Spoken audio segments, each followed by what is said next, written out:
তো অনুভূতি হচ্ছে না? মনে হচ্ছে না যে দিনগুলো বড্ড ছোট হয়ে গেছে? সকালে ঘুম থেকে উঠলেন, কাজের ব্যস্ততায় ডুব দিলেন, আর চোখের পলক ফেলতে না ফেলতেই রাত হয়ে গেল। জুমার নামাজ পড়লেন, মনে হলো যেন গতকালই তো জুমা ছিল। এই অনুভূতিটা কি শুধু আপনার একার, নাকি পুরো পৃথিবী জুড়ে কোটি কোটি মানুষ একই অভিজ্ঞতার মধ্যে দিয়ে যাচ্ছে? প্রিয় দর্শক, এটি কোনো কাকতালীয় ঘটনা নয়। আজ থেকে ঠিক 1400 বছর আগে, যখন ঘড়ি আবিষ্কৃত হয়নি, যখন সময় মাপার আধুনিক কোনো যন্ত্র ছিল না, তখন আরবের মরুপ্রান্তরে দাঁড়িয়ে মানবতার শ্রেষ্ঠ শিক্ষক হযরত মুহাম্মদ সাল্লাল্লাহু আলাইহি ওয়াসাল্লাম আমাদেরকে এই দিনটির কথাই বলে গিয়েছিলেন। তিনি বলেছিলেন, কিয়ামত ততক্ষণ পর্যন্ত সংঘটিত হবে না যতক্ষণ না সময় সংকুচিত হয়ে আসবে।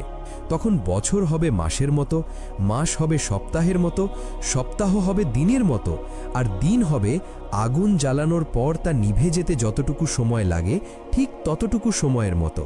আজকের বিজ্ঞানীরা একে টাইম পারসেপশন অ্যাক্সিলারেশন বা সময়ের উপলব্ধির গতিবৃদ্ধি বলছেন, কিন্তু রাসূল সাল্লাল্লাহু আলাইহি ওয়াসাল্লাম একে কিয়ামতের অন্যতম বড় আলামত বলেছিলেন। আর ঠিক এই সময়ের প্রেক্ষাপটে দাঁড়িয়ে আমাদের সামনে এমন কিছু ঘটনা ঘটছে যা দেখে হৃৎপিণ্ড কেঁপে উঠতে বাধ্য। আমরা আজ কথা বলবো 2026 সালকে ঘিরে বিশ্বজুড়ে চলা তোলপাড় নিয়ে। কেন বিশ্বের প্রভাবশালী ম্যাগাজিন দ্য ইকোনমিস্ট 2026 সালকে একটি মহা বিপদসংকুল বছর হিসেবে ইঙ্গিত করছে? কেন মহাকাশ বিজ্ঞানীদের এলিয়েন খোঁজার নেশা আর হাজার বছর আগের জিন জাতির বর্ণনার মধ্যে এত মিল?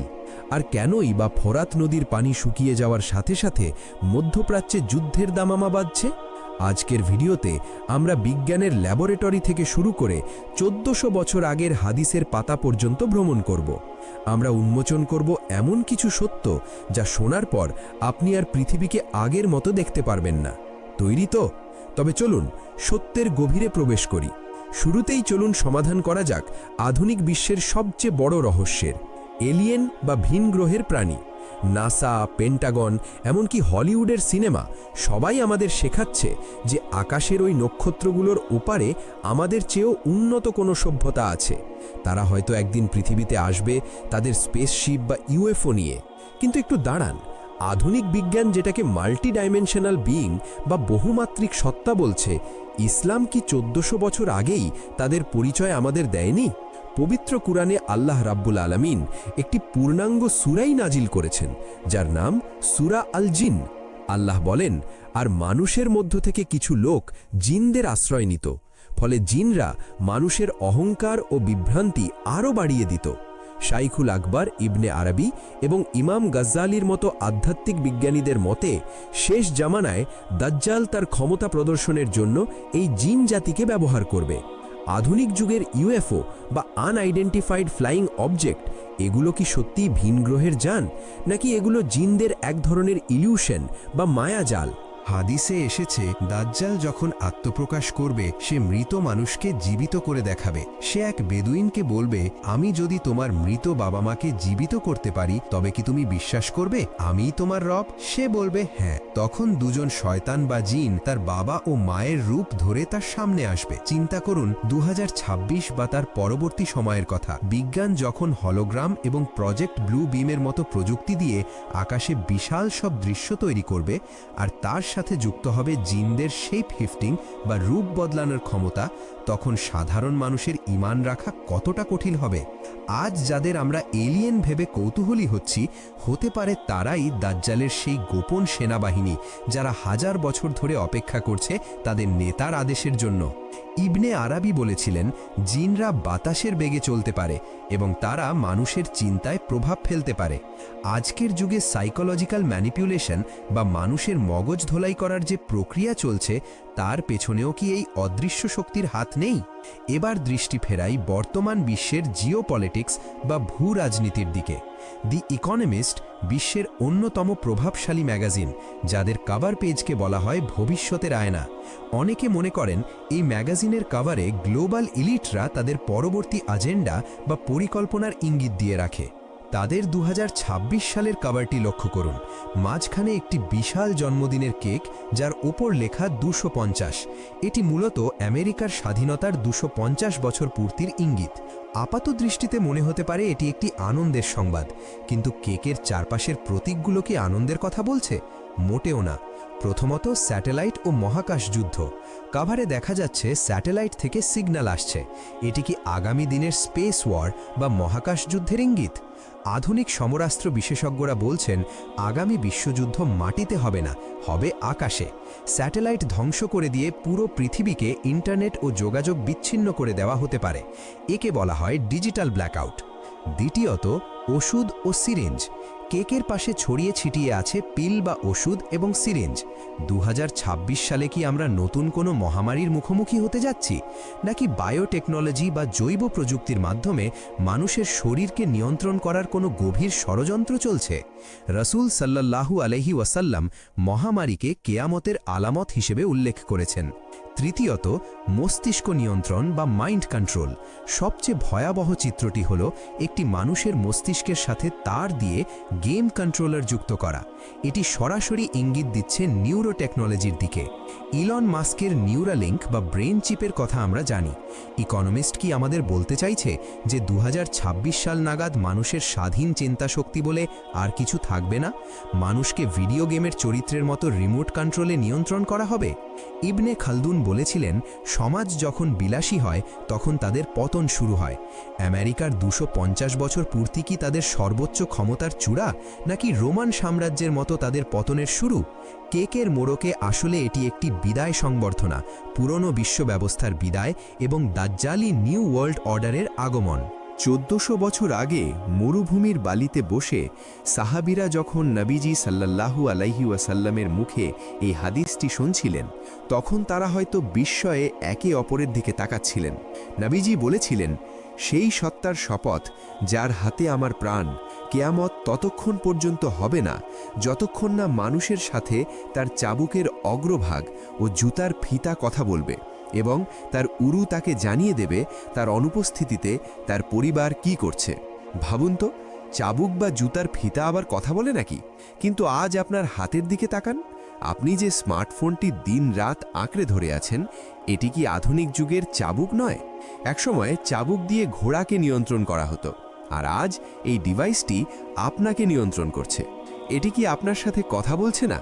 এটি কি আপনাকে বিশ্বের অপর প্রান্তের খবর দিচ্ছে না? হাদিসের শেষ অংশটি আরও চমকপ্রদ। তার উরু তাকে জানিয়ে দেবে। আমরা জানি মানুষ পকেটে বা উরুর কাছে মোবাইল রাখে।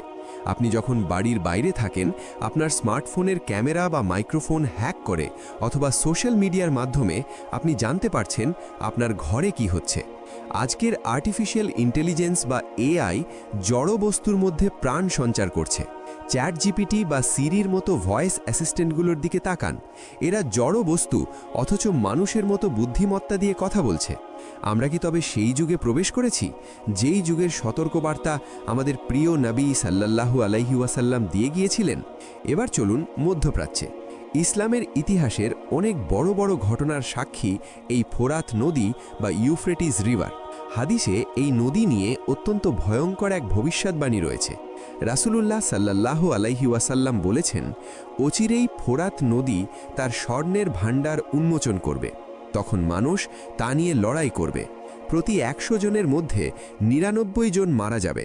তাদের প্রত্যেকেই ভাববে, হয়তো আমিই বেঁচে থাকব এবং এই সম্পদ পাব। আজকের বাস্তবতা কি? নাসা এবং বিভিন্ন আন্তর্জাতিক সংস্থার রিপোর্ট বলছে, ফোরাত নদী ইতিহাসের সবচেয়ে ভয়াবহ খরার কবলে পড়েছে।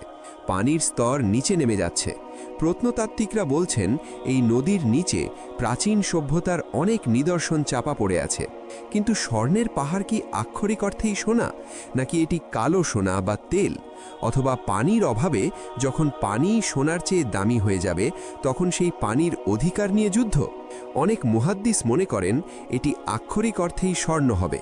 নদী শুকিয়ে গেলে এমন খনিজ সম্পদ বেরিয়ে আসবে যা দখল করার জন্য পরাশক্তিগুলো হুমড়ি খেয়ে পড়বে।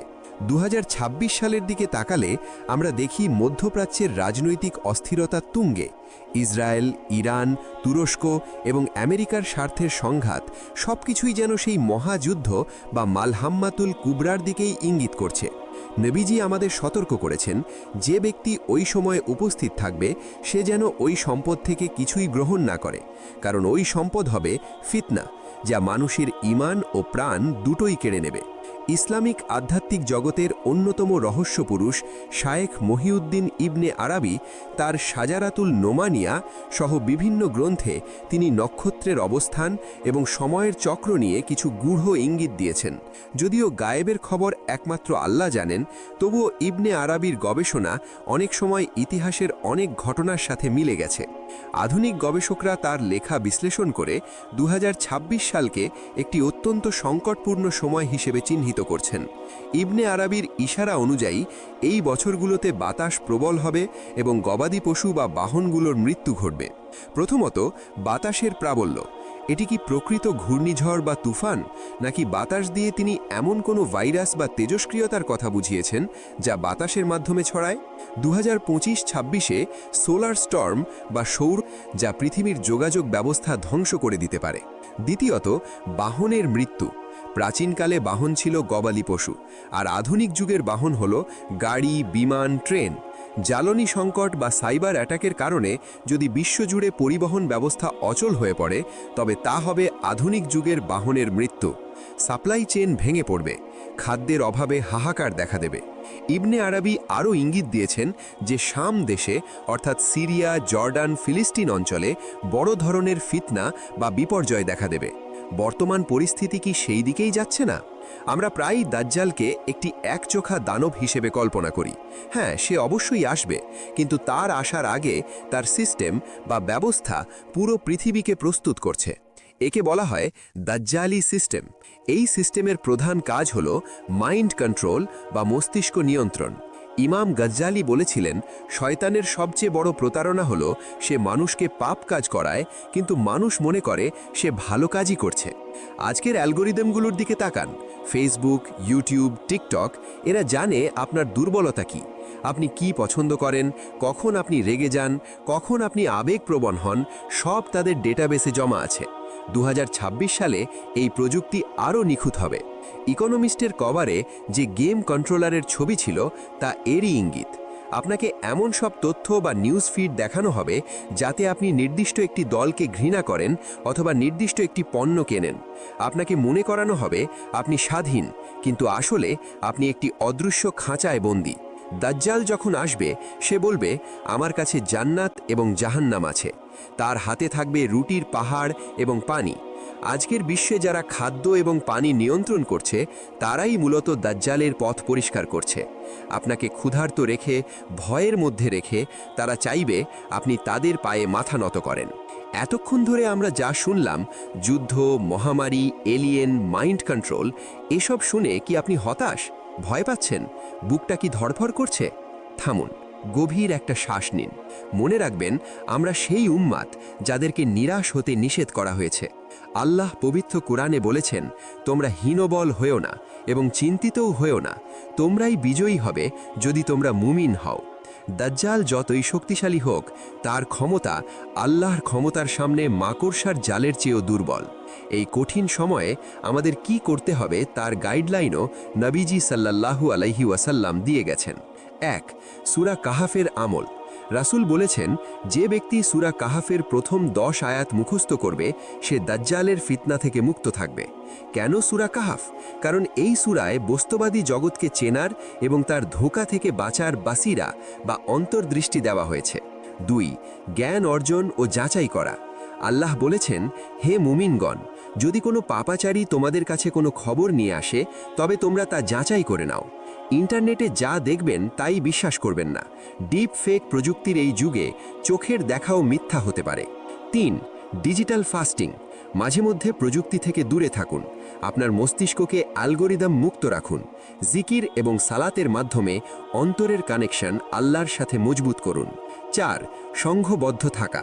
একা থাকবেন না, নেককার মানুষের সংস্পর্শে থাকুন। নেকড়ে বাঘ সেই ভেড়াকেই আক্রমণ করে যে দল ছুট হয়ে যায়। 2026 সাল বা তার পরবর্তী সময়গুলো হয়তো আমাদের জন্য এক বড় পরীক্ষার সময় হতে যাচ্ছে। ইতিহাস সাক্ষী, প্রতিটা বড় পরিবর্তনের আগে একটা বড় ধাক্কা আসে।